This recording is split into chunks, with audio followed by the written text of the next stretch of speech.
정치권 이슈 짚어보겠습니다. 최창렬 용인대 교수, 김근식 경남대 교수 두 분 나오셨습니다. 어서 오십시오. 안녕하세요. 네. 저희가 국회도 연결을 했고요. 검찰 리포트도 보여드렸는데 민주당 전당대회 과정에서 돈봉투가 뿌려졌다는 의혹에 대해서 지금 검찰이 수사를 하고 있습니다. 검찰이 압수수색한 이후에 언론 보도가 많이 나오고 있어요. 지금까지 상황 어떻게 판단하십니까? 2021년도 민주당 전당대회에서 송영길 당시 이제 당 대표 경선 후보 캠프에서 9천만 원 정도를 국회의원에게 10명 내지 20명에 뿌렸다라는 그런 의혹이에요 지금. 예. 이거 이제 검찰의 압수수색이 진행이 됐는데 민주당에서는 이거조차도 이제 총선 앞두고 총선 1년 남겨놓은 상황에서 검찰의 기획 탄압 수사다 이렇게 지금 보고 있습니다. 근데 지금 검찰은 이제 그 녹취록을 공개를 하고 있잖아요.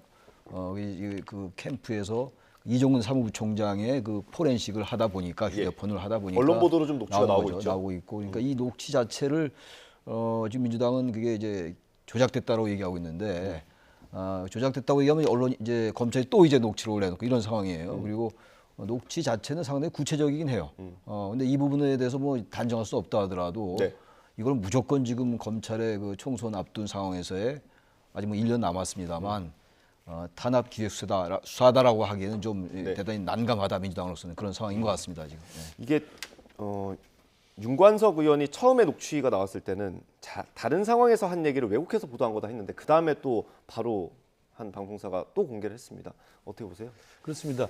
그 처음 녹취 파일 내용이 나왔을 때 윤관석 의원 당사자죠. 당사자가 아마 다른 정황 상황에 있는 것을 아마 짜깁기 한 거다라고 이야기했더니 그걸 그 보도했던 방송사에서 두고 보세요라고 하더니 이제 어제 새로운 추가 녹취 내용들을 폭로를 한 겁니다. 그러니까 사실은 지금 그 상황에서 이거 가짜다, 조작됐다라고 이야기하기는 굉장히 궁색해 보이는 것 같고요. 왜냐하면 구체적인 실명이 나오고 액수가 나오고 구체적인 정황이 나오기 때문에 그 목소리가 내 목소리가 아니라고 부인하지 않는 이상은 그 내용에 대해서 이게 다른 상황이다, 돈을 주고받는 게 아니다라고 지금 발뺌을 하기에는 굉장히 어려운 지경인 것 같습니다.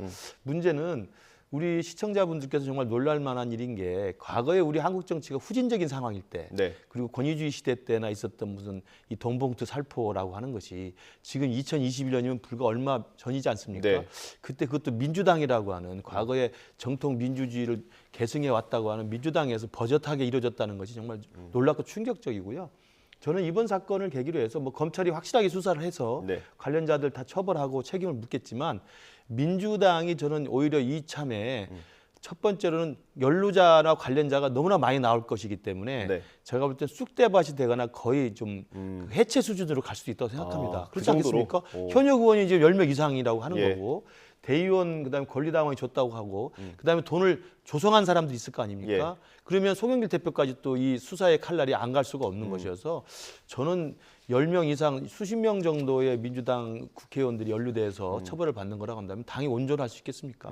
제가 볼 때는 당이 거의 해체 수준으로 갈 수 있다. 그런 정도의 저는 그 정말 그 사직생의 각오를 가지고 민주당이 이번 기회에 자기 스스로가 변화할 기회를 찾아야지 지금도 똑같이 지금 당대표 이재명 대표처럼 이게 야당 탄압이다, 정적제거다, 검찰의 기획쇼라고 하면 국민들이 사실 코웃음을 칠 거라고 생각합니다. 이게 뭐 말씀하신 것처럼 민주당 의원 10명 정도가 지금 나오는 모양이에요. 그래서 좀 파장이 클 것 같은데 어제 보도된 그 윤관석 의원과 이정근 전 사무부총장의 통화 내용을 보면 마치 뭐 공짜 돈이 생긴 것처럼 이렇게 돈 주고받고 하는 그런 것처럼 보이거든요. 그 녹취록에 나온 게 워낙 구체적이에요. 구체적이고 녹취록에 나온 내용에 의해서 앞으로 이제 줄지 안 줄지 모르는 게 아니라 이미 받았다, 전달됐다라고 확정할 수 있을 정도의 내용이란 말이에요. 그 내용 자체로 볼 때는 말이죠. 알 수는 없습니다만 어느 게 사실인지 진실인지 모르겠습니다만 이 부분을 가지고 무조건 부인하기가 어려울 것 같아요. 그리고 지금 얘기하는 건 왜 언론에 유포를 시켰느냐, 뭐 피의자 사실 공표하냐 이런데 지금 그게 본질은 아닌 것 같아요. 이게 근데 그 녹취가 어디서 나왔는지 아직 모릅니다. 아니 모르니까 이제 이 부분을 가지고 자꾸 검찰이 의도적으로 언론에 흘렸다라고 얘기하는 거는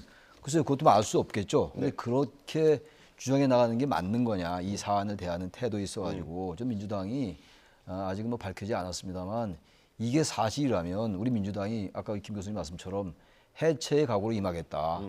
그리고 그러나 검찰이 그야말로 의도를 가지고 했는지 우린 지켜보겠다. 이 정도의 멘트가 나가는 게 맞는 것이지 이걸 자꾸 탄압이다, 기획수사다라고 하기에는 한계가 있지 않겠어요? 녹취를 검찰이 그것도 국회의원 10명 내지 20명이라는 거 아니겠습니까? 그런데 그 부분을 없는 사실을 조작해서 했다? 그건 상식적이지 않거든요. 그래서 이런 부분들이 지금 이제 자꾸 민주당의 그 노웅래 의원도 있었고 예. 지금 이재명 대표는 뭐 이미 법원에 넘어갔습니다만 기소된 사건들이 그렇다 하더라도 이런 게 쌓이면은 민주당이 그야말로 이건 뭐 어떤 그 부패라든지 여러 돈 관계에서 자유로운 정당이 될 수 없는 거 아니겠어요? 네. 이 부분에 대해서 민주당이 지켜보겠다라고 하는 게 좀 맞는 것 같아요. 이걸 자꾸만 정치 프레임으로 가는 건 좀 맞지 않는 것 같습니다. 네. 예. 그 뭐 윤관석 의원 같은 경우 당사자잖아요. 이름이 가장 많이 거론되고 있는 사람인데 당의 중진이기도 하고요. 네. 어떤 좀 뭐 당을 위해서라도 어떤 결단이 좀 필요하거나 그러지 않습니까? 이게 이제 심상치 않은 게 연루된 그 숫자가 만만치 않고요. 그다음에 돈이 다량으로 살포되고 많은 분들에게 전달됐다는 것이기 때문에 심상치 않은 데다가 이게 또 심상치 않은 건 뭐냐면 송영길 대표와 연관이 안 될 수가 없습니다. 네. 왜냐하면 지금 문제가 되고 있는 윤관석 의원 같은 경우 송영길 대표가 이천 시장 했을 때 대변인을 했습니다. 네. 그러니까 누구나 다 알려진 송영길 계보 측근입니다. 실제로 당시 전당대회 때 송영길 캠프의 핵심 본부장을 했고요. 같이 나왔던 이정근 사무부총장도 마찬가지죠. 네, 그리고 윤관석 의원이 사무총장을 하기도 했고. 그렇습니다. 그리고 그 돈을 조성했다고 알려진 강내구 네. 공공기관 감사협의회장이라는 사람도 네. 송영길 대표 측근으로 다 알려져 있는 사람입니다. 그리고 지금 이성만 지금 의원도 당시 송영길 대표가 인천시장이었을 때 인천시 의원을 했습니다. 예. 인천시 의장을 했죠. 그러니까 측근입니다. 네. 그러니까 송영길 대표의 핵심 측근이 다 연루돼 있고 그분들이 돈을 만들고 돈을 주고받고 그 대화가 지금 녹취록에 나오기 때문에 송영길 대표까지 안 갈 수가 없다라는 게 뭐 기정사실인 것 같고요. 그러면 이 부분에 대해서 당시 전당대회 직전에 9천만 원이라는 엄청난 돈이 봉투에 담아서 수십 명에게 네. 살포됐다고 하면 왜 그랬겠습니까? 가장 큰 이유가 무슨 수고했다고 수급이 준 게 아니잖아요. 네. 왜냐하면 그 당시에 선거 결과가 0.5%포인트 차이로 신승을 했습니다. 0.59인가 그랬던 것 그렇습니다. 같습니다. 예. 아슬아슬하게 당시 홍영표 후보, 친문 주자인 홍영표 후보를 사실은 비주류인 당시 이재명 후보의 지원을 받았다고 알려진 이 비주류인 송영길 대표가 0.5%포인트 차이로 겨우 이겼기 때문에 네. 선거 직전, 투표 당일 직전에 돈 봉투가 살포된 것은 바로 그 돈을 통해서라도 당선을 시키겠다라고 하는 것을 누구나 짐작할 수 있죠.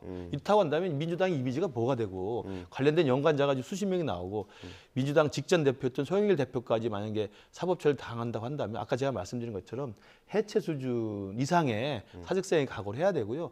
제가 볼 때는 민주당 자체가 좀 존속하기 쉽지 않지 않나 싶습니다. 예. 오늘 유독 강도 높은 발언을 해주시는 것 같습니다. 그 송영길 전 대표는 일단 그 프랑스에 있지 네. 않습니까? 거기서 이제 언론 인터뷰를 통해서 일단 이정근 사무부총장 전 사무부총장의 개인적인 일탈이다 이런 해명을 했거든요.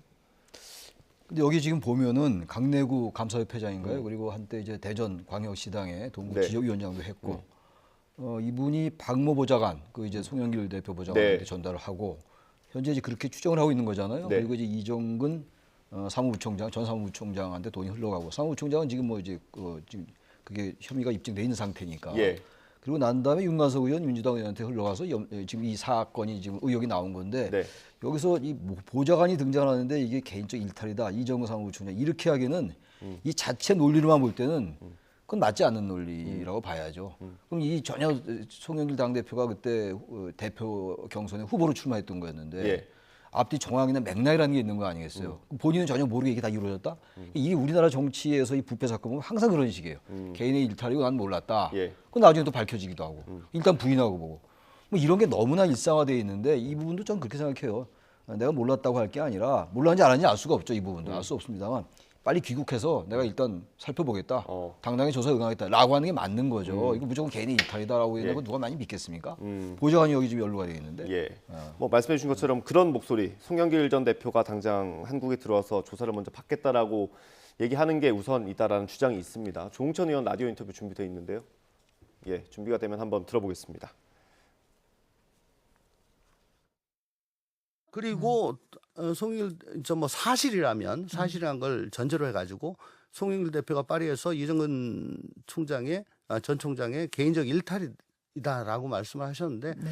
그렇다면은 이정근이 그 송 대표의 보좌관한테 문자 뭐 전달했음 네. 뭐 이런 게 있기 때문에 그것도 조금 군색하지 않나. 어색하지 않나. 예, 그렇게 보여집니다. 참 난감합니다. 송영길 전 대표까지도 조사를 그러니까 돌아오시라고 해가지고 조사가 이루어질 거라고 보세요? 저는 그냥 제 발로 들어오신 게 더 낫지 않을까 싶은 그런 생각이 듭니다. 지금 당에서도 차라리 당이 먼저 좀 선제적으로 진상조사 나서는 건 어떠냐 이런 조언이 있는데 오히려 그게 낫겠죠. 음, 국민적 신망을 회복을 하려면. 이게 좀 구분할 필요가 있겠죠. 이전 지도부가 해야 될 일, 그리고 지금 지도부가 해야 될 일이 있을 것 같은데 어떤 그렇습니다. 게 있을까요? 그러니까 이게 이제 바로 직전 당대표였던 송영길 대표와 연관된 의혹을 받는 송영길 대표 측근들의 전당대 대규모의 돈봉투 살포 사건이기 때문에 충격적이니까 아마 검찰 수사를 봐야 되고요. 그러면 지금 그 사건을 지금의 현직 당대표인 이재명 대표가 어떻게 처리할까? 이 문제거든요. 네. 그건 제가 아까 말씀드린 것처럼 황골탈퇴하는 각오로 민주당이 해체하는 수준까지 근본적으로 대전환을 하겠습니다. 네. 라고 하는 게 국민들에게 저는 첫 번째 나와야 될 메시지라고 생각하는데 어제 이재명 대표도 기자들 물어보니까 뭐라고 합니까? 아, 이게 검찰이 하도 왜곡 조작을 해서 저도 믿기지 않습니다. 왜냐하면 본인도 계속 본인의 사법 리스크, 대장동 게이트 이런 이야기하면 이게 다 검찰의 조작이라고 이야기를 했기 때문에 저는 지금 현직 당대표가 이 위기 상황을 스스로 앞서서 칼을 휘둘러서라도 고쳐내야 되는데도 불구하고 본인의 사법 리스크가 또 코앞에 있기 때문에 같은 개낀 도끼인으로 감싸 안는 상황이 돼버리고 있는 거죠. 그러니까 다른 국회의원들도 다 똑같은 맥락입니다. 뭐 기동민 의원, 이수진 의원, 노웅래 의원 모든 분들이 다 그 검찰이 수사 혐의를 잡고 이야기하면 다 이거 검찰 조작이다고 이야기하니 민주당의 그 국회의원들의 이른바 그 자기들의 그 정치 탄압이라고 하는 프레임에 대해서 국민들이 누가 동의를 하겠습니까? 저는 그래서 당대표부터 살신성인의 자세로 스스로 검찰에 출두하든가 아니면 그 체포영장에 순순히 응해서 불체포 특권을 포기하고 구속영장 실질심사를 받든지 했어야 되는 거고요. 그리고 이제 이재명 대표가 과연 스스로 그러면 저런 송영길 대표와 관련된 측근들의 이 돈봉투 살포 사건에 대해서 깨끗하게 칼을 휘둘 수 있을까? 저는 불가능하다고 봅니다. 왜냐하면 자신의 처지가 똑같기 때문에 저는 유유상종으로 끝까지 또 버티기로 가지 않을까 싶습니다. 어떻습니까? 지금 지도부가 해야 될 일이 분명히 있을 거예요. 어쨌든 뭐 이전에 있었던 얘기는 하지만 지금의 위기로 다가온 거 아니겠습니까? 검찰의 수사는 수사인 것이고 나중에 기소가 될지 뭐 기소하겠죠 검찰이. 그리고 또 뭐 구체적인 의원 이름이 나올 수도 있습니다. 그건 지켜봐야지 알겠습니다만 저도 이 정도 의혹이 나왔으면 의혹은 의혹이지만 이렇게 불거졌다는 자체가 민주당이 책임을 져야 될 문제예요. 그렇다면 당대표가 정권이 바뀌어도 지난 정권만 탓하지 말라는 거 아닙니까? 마찬가지죠. 이건 민주당에서 일어난 일이기 때문에 이 부분에 대해서 우리가 자체 감찰로 나서겠다라든지 진상조사위원회 구성하겠다는 이렇게 나오는 게 일단 맞죠. 그런 다음에 검찰의 행태가 너무 과도하다. 이건 뭐 정치적으로 비판할 수 있어요. 그러니까 검찰에 대한 정책 비판보다 중요한 거는 민주당에 이런 일이 일어난 걸로 지금 의혹을 받고 있는 상황이니까 이 자체로 조사하겠다는 게 맞아요. 과거에 이게 맞는 비유는 아닙니다만 조선시대 같은 경우는요. 탄핵을 받은 이유로만도 물러난 경우가 꽤 많았어요. 그때와 너무 다르긴 합니다만 일단 문제가 불거지고 의혹이 이제 생기면 일단 들여다보겠다, 위원회 구성하겠다 이렇게 하는 게 맞지 않겠어요? 그런 다음에 검찰의 이 뭐 과도한 이런 건 뭐 정치적 수사의 문제니까 별개의 문제, 별개의 영역이지만 이런 문제에 대해서 너무 자꾸 수사가 기획돼 있다, 조작돼 있다, 탄압이다 이렇게 얘기하는 건 너무 많이 들어서 지금 아무리 그래도 민주당이 주장하는 것처럼 윤석열 정권이 검찰공화국인지 모르겠습니다만 한계가 있지 않겠어요? 21세기에 검찰을 동원해가지고 탄압하고 기획하는 거 저는 대한민국의 여러 가지 국격이라든지 경제 수준이나 경제 규모를 볼 때 불가능한 일이거든요. 대개 이 선진국에서 쿠데타가 안 일어나는 이유가 그 선진국의 군인들이 대단히 도덕적이라서가 아니라 국민들 수준 때문에 쿠데타가 안 일어나는 거거든요. 마찬가지예요. 우리나라 수준에서 어떻게 검찰의 기획수사가 한계가 있지 않겠어요? 그래서 민주당이 자체 진상조사위원회 구성하고 해서 그렇게 하겠다라는 게 일단 맞는 행동인 것 같습니다만 그렇게 안 할 것 같아요. 현재로 봐서. 저는 이제 이게 돈봉투 사건이 이렇게 충격적으로 21세기에 이런 일이 있을까라고 나왔던 이유는 그 당시 전당대회가 정말 굉장히 치열한 각축전이었고 굉장히 그 승부를 알 수 없는 상황이었기 때문에 돈 봉투의 유혹이 있었던 것이고요. 또 하나는 이것들이 배포된 사람들 보면 국회의원 10명으로 이야기되고 지금 그 대의원들이라고 50명 정도, 60명 정도 나오지 않습니까? 그때 당시에 민주당의 당대표 선출의 방식 때문에 그렇습니다. 당대표 선출 방식이 지금은 조금 일반 국민 여론조사가 좀 비율이 올라갔습니다만 그때는 일반 국민 여론조사 10%밖에 안 되고요. 권리당원 40%에 대의원이 45%입니다. 그러니까 사실은 대의원이 숫자가 얼마 되지 않는데 이들이 45%의 반영 비율이에요. 그러니까 대의원 한 명이 일반 권리당원의 한 100명 이상의 효과가 있는 겁니다. 그러니까 당연히 대의원한테 돈이 갈 수밖에 없는 유혹에 있는 거죠. 그리고 대의원이라는 분은 잘 아시지만 국회의원의 다 통제 안에 있는 분들입니다. 다 지역위원회의 지역위원장이 국회의원이고 국회의원이 대의원들을 다 선발하기 때문에 대의원들 표가 보통의 권리당원의 몇백 배 이상의 등가성이 있다는 것과 그 대의원들은 대부분 현역 의원들이 통제 가능하다는 점을 분명히 본다면 45% 40% 반영 비율이기 때문에 그 0.5% 차이로 이게 승패가 엇갈린 상황에서 그렇다면 돈을 줘서라도 대의원 데려오고 국회의원 300만 원 주는 게 충분히 있을 수 있는 유혹이었죠. 이게 전체적인 금액이 한 9천여만 원 정도로 검찰은 보고 있는 것 같은데 일단 의원들 개개인이 받은 돈은 뭐 한 수백만 원, 지역에 있는 뭐 대의원 같은 분들이 받은 돈은 수십만 원 정도로 지금 검찰이 파악하고 있는 것 같아요. 이게 한 명 한 명이 받은 돈을 보면 사실 수십에서 수백이기 때문에 작다고 생각할 수도 있는데 이게 혐의 자체가 그렇게 가벼운 혐의는 아니 아니지 이거 않습니까? 엄청난 혐의죠. 우리가 단 몇십만 원을 받아도 매표 행위잖아요. 물론 이제 뭐 대통령을 뽑거나 국회의원을 선출하는 건 아닙니다만 민주주의가 유지되는 가장 커다란 메커니즘이 선거예요. 선출이고 당 대표를 선출하는 것도 똑같은 겁니다. 근데 여기서 만약에 이게 사실이라면 전제로 제가 말씀드리는 네. 건데 단 사실 뭐 10만 원을 줬어도 그 자체가 민주주의 위기죠. 민주주의를 완전히 형해화시키는 것이고 네. 대단한 정치적 퇴행인 거란 말이죠. 그래서 저는 이 문제에 대해서는 이게 살포죠. 살포 그야말로. 네. 한두 명한테 뇌물을 준 게 아니란 말이에요. 대의원 당원들에게 돈을 줬다라는 건데 글쎄 뭐 김 교수님의 추론이 다 맞는지 모르겠습니다만 예. 그건 뭐 단정한 수는 없습니다만 아직까지 혐의입니다. 네, 협의니까. 근데 문제는 이게 만약에 정말로 밝혀진다면 다 100%는 아니라 하더라도 이런 형태의 일이 있었다는 말이죠. 국회의원 단 몇 명이라도 네. 그리고 대의원 한 몇십 명이라도 있었다면요. 제가 언뜻 생각나는 이것도 너무 과도한 비율일지 모르지만 박정희 정권 때 말이죠. 예. 다 한때 옛날 얘기예요. 대한민국 수준이 대단히 낮을 때 얘기인데 막걸리 선거, 고무신 선거 생각나잖아요.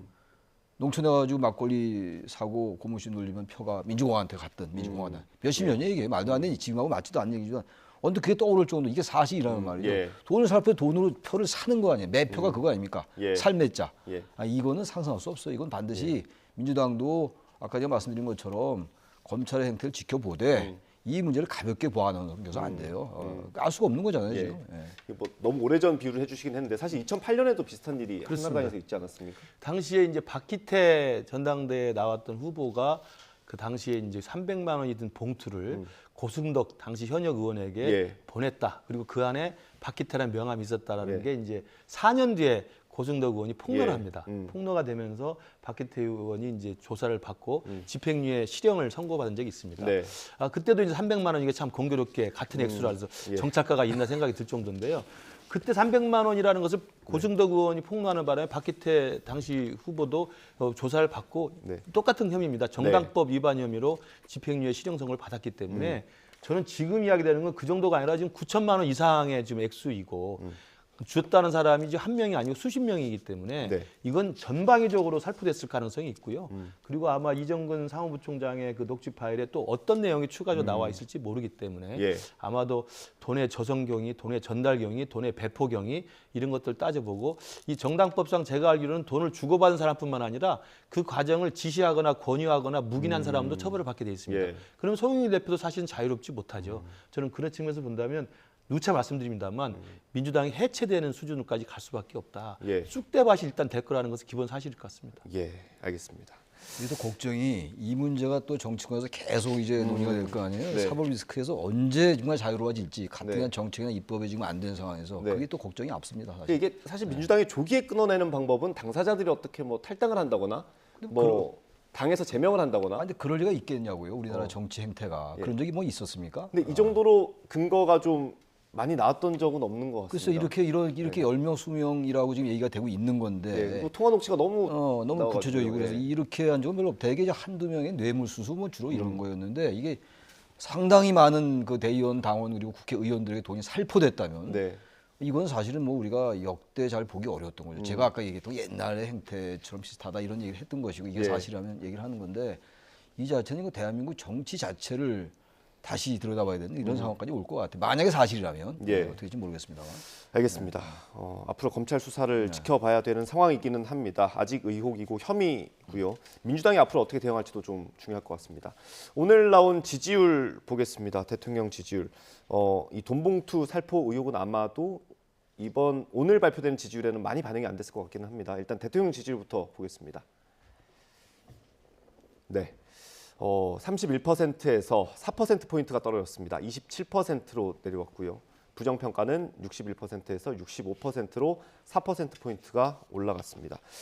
일단 20%대 지지율이 있었던 적이 있기는 했지만 어쨌든 위기 상황인 건 맞는 것 같습니다. 이 지지율도 충격적이죠. 그러니까 지금 대통령의 지지율이 되게 30%대에서 박스권에 갇혀서 오르락 내리락 했는데 20%로 떨어진 건 지난해 아마 이준석 사태 있을 때 20%대로 떨어졌던 것 빼고는 없었던 걸로 제가 기억합니다.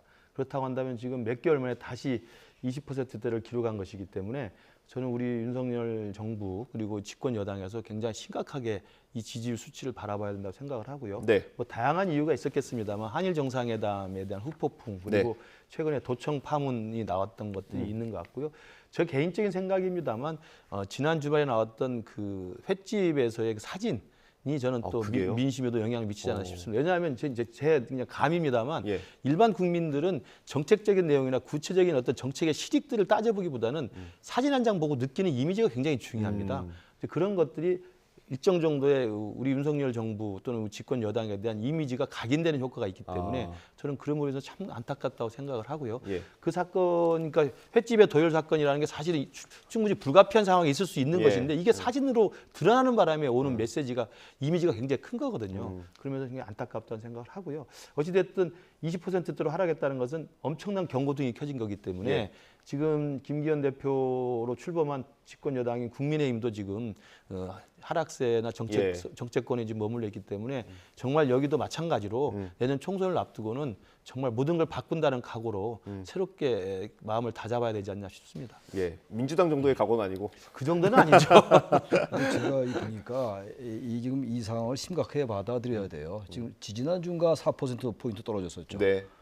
근데 이게 물론 이제 횟집 도열 사건도 영향을 줬다고 생각합니다만 지금 가만히 우리가 이제 이 정권 출범한 이후에 1년을 돌이켜 보면 말이죠. 잘한 게 별로 느껴지가 않아요.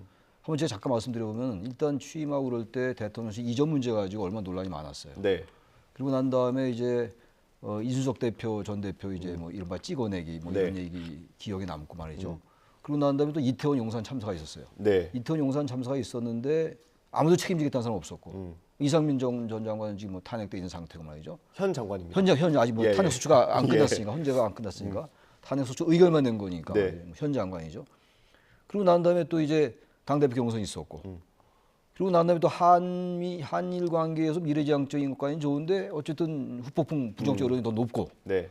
또 이게 11일부터 13일까지 조사한 거거든요. 예. 그러니까 이게 지금 미국의 도청 사건 이른바 예. 미국 정보기관의 도관청 의혹 사건도 연결돼 있어요. 근데 예. 거기에 대한 정권의 태도가 예. 대단히 저자세거든요. 이따 얘기가 나올지 안 나올지 모르겠는데 그러니까 이런 것들이 다 국민들 유권자 속에 차곡차곡 쌓이고 있다고요.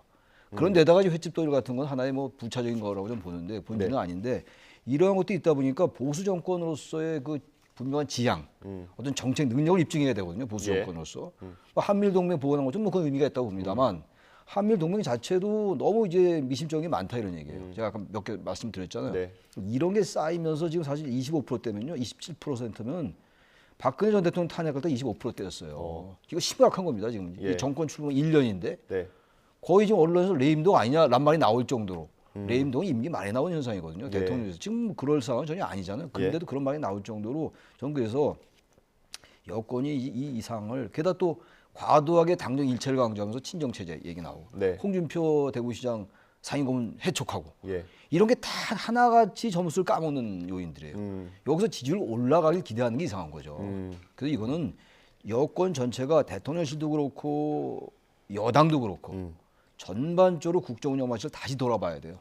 이대로 한다면 그게 다 4.5 재보선거 어제 졌잖아요. 그저께 뭐 예. 큰 선거는 아니었습니다만 물론 기초의원 선거에서 졌지만 예. 울산 남구 같은 울산, 경우는 네. 보수 성향이 강한 곳인데 이게 다 뭐냐고요. 1년 남겨놓고 여러 가지 선행 지표들이에요. 예. 그래서 뭔가 황골탈퇴해야죠.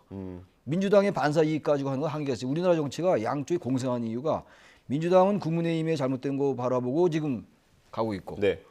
국민의힘부터 민주당의 리스크, 사법 리스크 이런 것들 가지고 뭔가 지지를 유지하라고. 이게 전형적인 반사 이익에 의한 적대적 공생. 네. 이게 똑같아요, 사실은. 이거 뭐 부패 사건은 아닙니다만. 네. 그래서 이 집권 세력이 이 부분을 정말로 면밀하게 성찰해야 된다고 말씀드립니다. 예. 뭐 20%대로 내려간 것 자체도 일단 안 좋은 신호긴 한데 지역별로 지지율을 보면요. 대구 경북도 잘 못한다는 평가가 더 많아졌어요. 그러니까 모든 지역에서 잘 못한다는 평가가 많아요. 근데 사실 대구 같은 경우는 뭐 보수의 심장이라고 불리는 곳이기도 하고요. 그러게 이제 심각성을 더하는 거죠. 그러니까 지역적으로 거의 모든 지역이 이 부정평가가 좀 높게 나타나고 있고 네. 연령별로도 70대 이상 빼고는 사실 거의 모든 연령대에서 부정평가가 높게 예, 나타나는 거예요. 60대도 부정평가가 1인가 많았던 것 같습니다. 그렇습니다. 1% 포인트. 그러니까 예. 저는 그런 것들을 본다면 지금 국민의힘의 이 지금 지지율 그리고 지금 우리 윤석열 정부에 대한 지지율의 상황을 보면 총선이 1년여 남은 게 그나마 다행이다. 예. 이게 지금 총선이 코앞에 있는 상황에서 이런 지지율이라면 사실 선거 못 치릅니다. 저도 뭐 지역을 맡고 있습니다만 치를 수가 없는 것이죠. 그렇기 때문에 지금 대통령실이나 우리 국민의힘이나 지금 김기현 대표 체제 출범 이후에 당정 일체를 주장하는 건 좋습니다만 예. 당이 어떻게 대통령의 지지율을 끌어올릴 수 있을지 그리고 당이 어떻게 대통령 지지율이 떨어지는 걸 막아낼 수 있을지 이런 역할들을 좀 적극적이고 주도적으로 해야 되는데 당에서는 그냥 설화, 실현 논란 네. 그리고 당내에서 원로들끼리 갈등이나 벌어지는 모습으로만 비춰지지 않습니까? 그렇기 때문에 지금이라도 저는 1년이 남은 시점에서 이렇게 위기의식의 어떤 경고등이 터졌기 때문에 오히려 다행이라고 생각하고 예. 지금부터라도 정말 모든 것을 원점에서 돌이켜보고 예. 내년 총선 승리를 위해서는 지지율을 높이기 위해서 어떻게 해야 되는지에 대해서 국정 운영 방식부터 시작해서 당의 전반적인 정체성, 그다음에 당 운영의 방식, 당의 어떤 인사에 대한 적재적소의 백치 이런 것들을 생각해서 총선에 승리하기 위한 전반적인 전략을 재수정해야 된다. 이건 아마 제가 알기로는 당에서도 그런 위기의식이 물밑에서는 다 확산되어 있는 것으로 알고 있습니다. 아마 그래서 김기현 대표 체제에서도 이 부분에 대해서 조만간 특단의 조치가 나와야 될 것으로 보입니다. 예, 뭐 아까 교수님께서 잠깐 설명을 해주셨는데 이게 조사가 지난 화요일부터 있었던 거거든요. 어제까지 네, 화수목까지 네, 조사를 한 어제까지. 거예요. 사실 지난 주말에 가장 컸던 뉴스가 이제 미국의 도감청 의혹이고 그게 아마 우리 정부의 대응이 좀 많이 반영이 됐을 것 같은데 일단 우리 정부 대응을 어떻게 보십니까? 전 적절치 않다고 생각해요. 지금 특히 김태호 1차장의 태도와 좀 문제가 있다고 저는 개인적으로 생각합니다. 네. 미국에서 인터뷰하는 걸 보니까 네. 기자들이 자꾸 물어보니까 자꾸만 이 얘기 물어보면 저 떠날까요? 뭐 이렇게 얘기하는 것 같더라고요. 네. 그런 태도가 어디 있어요, 도대체? 이건 다른 얘기긴 합니다만. 예. 그리고 이 지금 이 도감청 의혹이 제기됐는데 일단 지켜봐야 되겠다라는 게 미국에다 물어보고 네. 이게 어떻게 된 거냐? 미국에 당신의 나라에서 나온 거니까 물어보고 어쨌든 사실이 아닌지 모르지만 일단 재발 방지 요구하고 뭐 이렇게 가야 되는 거 아니겠어요? 근데 이걸 알아서 먼저 대통령실에서 안보실에서 이게 뭐 조작된 거 없다라고 얘기한다. 그것도 애매하게 얘기했어요. 상당수가 조작이 되지 않았다. 그럼 조작된 거 있긴 있다는 얘기 아닙니까? 그 도감청 의혹이 도감청이 안 됐다는 얘기는 안 했어요. 대통령실 안에서 네. 안에서가 도감청이 없었다라고 얘기했단 네, 말이에요. 뭐 대변인실의 공식 입장은 그랬습니다. 입장을 했다. 그럼 밖에서는 도감청이 있었다라고 해석할 수가 있단 말이죠. 그러니까 이런 부분들에 대해서 너무 성급하게 왜 그렇게 미국이라면 일본이라면 그렇게 겁이 나서 그런 것도 아닐 텐데 그러니까 그런 것들이 그게 무슨 보수 진보의 문제가 이건 아니잖아요. 그다음 어쨌든 도감청 자체는 나쁜 거거든요. 무조건 네. 나쁜 거예요. 예. 악의가 없었다. 그럼 선의적인 건 뭐 그런 얘기 민주당 의원이 누가 했던데 네. 선의로 도감청은 괜찮은 거예요. 사실 감청은 원래 영장을 발부해서 하는 거니까 정상적인 거고 뭐 사전적 의미가 그렇더라고요. 예. 도청은 도둑이란 도자거든요. 이게 몰래 감청한다는 얘기, 몰래 듣는다는 얘기니까 이건 엄청난 일이에요. 사실 이것도. 근데 원래 이런 것들이 이제 국가 간에 있는 거로 우리가 알려진 비밀이라 하더라도 이게 불거지면은 문제 제기해야 되는 거죠. 왜 남의 나라 걸 도청합니까? 그럼 어떻게 동맹관계가 신뢰할 수 있어요? 개인과 개인 간의 친한 관계인데 만약에 친구가 내고 도청했다. 별거 아니라 하더라도 기분 좋겠어요. 그 사이 끊어지는 거예요. 저는 이런 부분을 너무 가볍게 보는 것 같다. 이런 부분들도 저는 지지율의 하락에 반영이 된다고 생각합니다. 예. 하태경 의원이 이제 뭐 정보위 활동도 하고 이래가지고 많이 알고 있는데 일단 하태경 의원의 개인적인 판단은 도청은 맞는 것 같고 이걸 좀 우리 정부가 대응하는 데 있어서 좀 미흡했던 것 같다 이런 판단을 하더라고요. 우선 이제 오늘 그 주 방위군에 근무하는 20대 청년이 체포됐지 않습니까? 그러니까 미국에서도 일단 범인으로 혐의를 두고 체포를 했기 때문에 미국 내에서 정보가 유출된 건 맞는 것 같습니다.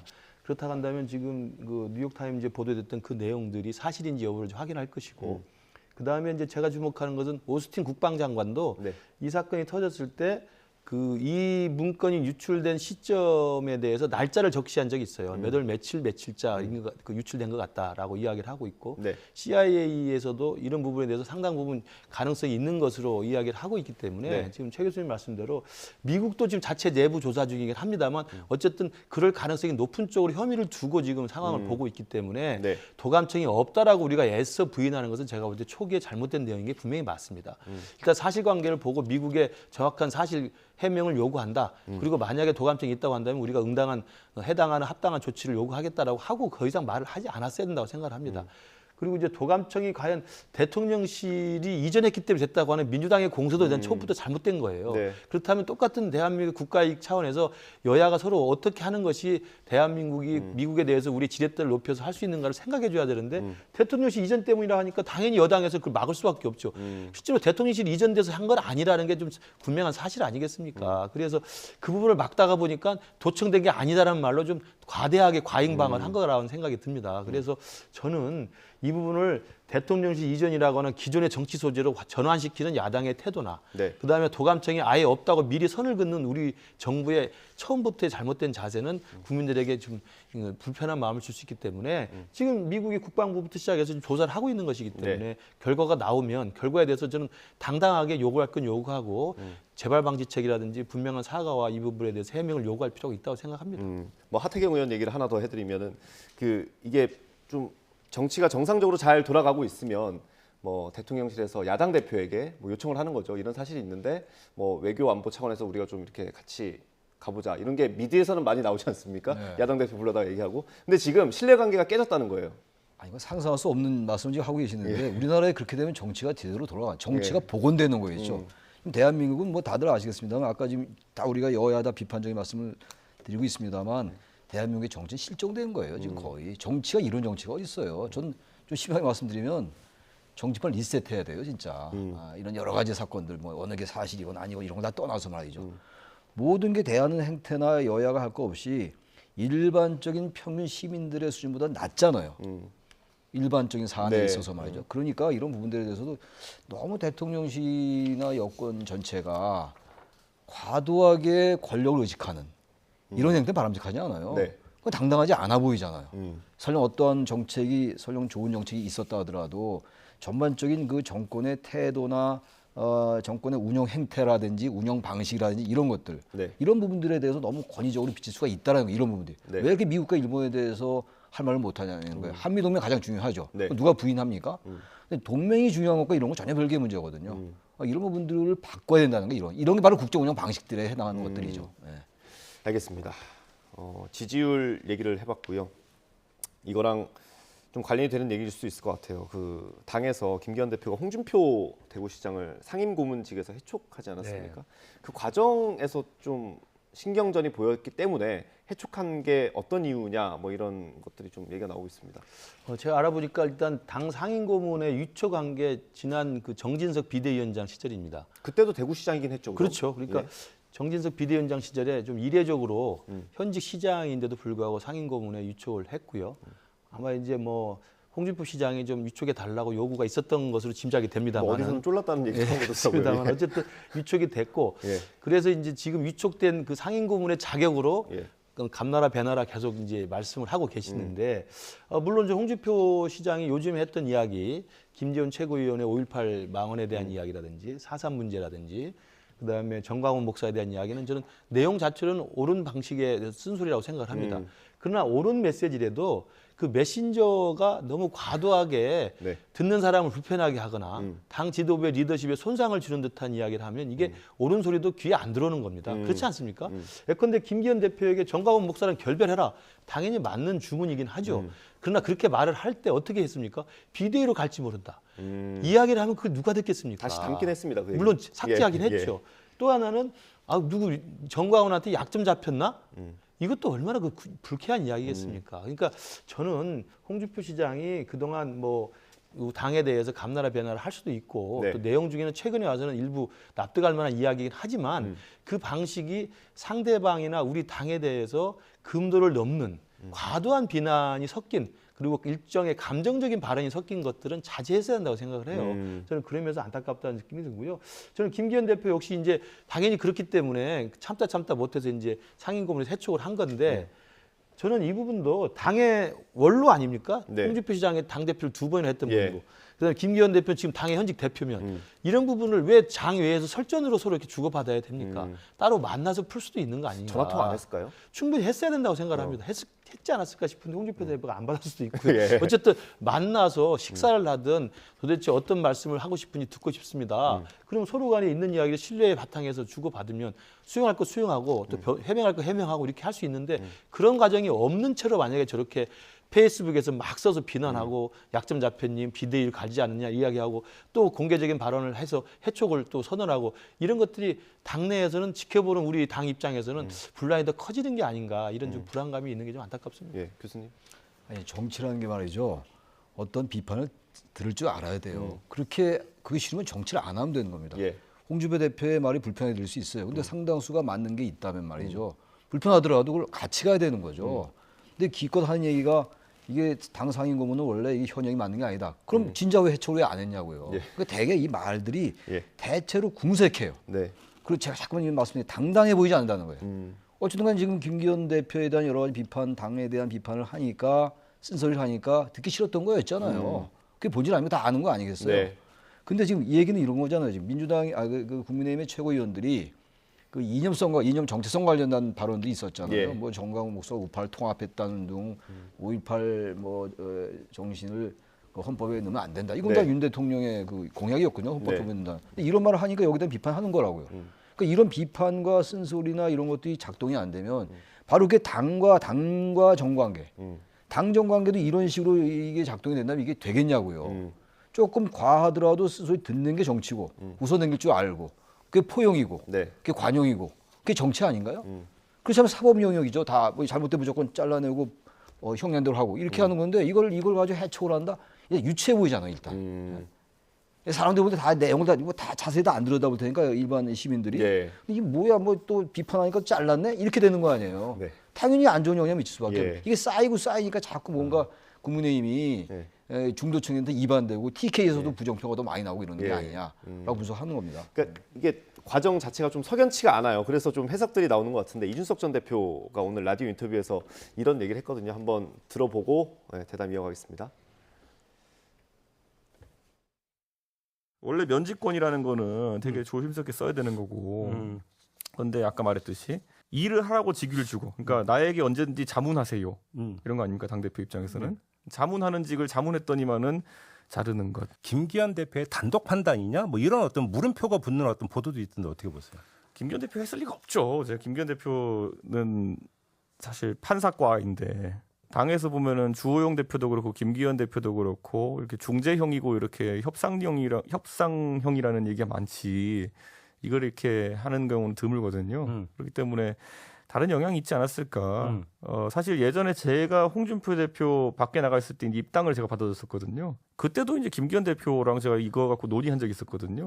그런데 김기현 대표가 홍준표 대표 시절에 대변인도 하고 그래가지고 관계가 나쁘지 않고요. 네, 그리고 무엇보다도 사실 이렇게 면직하는 거는 너무 모양새가 안 좋기 때문에. 그러면 김기현 대표의 뜻이 아니면 용산의 뜻이라는 얘기입니까?